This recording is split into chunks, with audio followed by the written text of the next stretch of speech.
இவங்க கிட்ட இதாங்க ஒரு பிரச்சனை. வின் பண்ண ஸ்டார்ட் பண்ணிட்டா பாவபட்சம் பார்க்காம ஏறி மெரிச்சிட்டு போயிட்டே இருப்பாங்க. என்னடா இது ஜோக்கா? இது கண்டினியூஸா 6 மேட்ச வின் பண்ணிக்கிறாங்கடா. அவ்வா ஏன்னா எவராலையும் ஒரு நிறுத்த முடியாது. அன்ஸ்டாப்பபிள். அது எப்படி திமிங்கல ஒரு டீம்ல ஒரு பையன் விடாத ஃபார்ம்ல இருக்க முடியும்?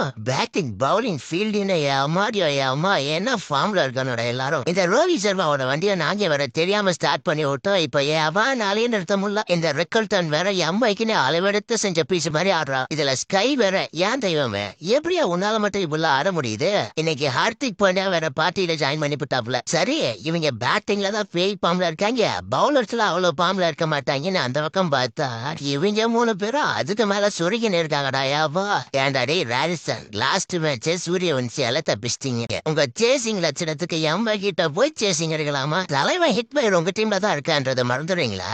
அவ்வளவுதான், கதை முடிஞ்சிச்சு. சப்ஸ்கிரைப் பண்ணிட்டு போங்க.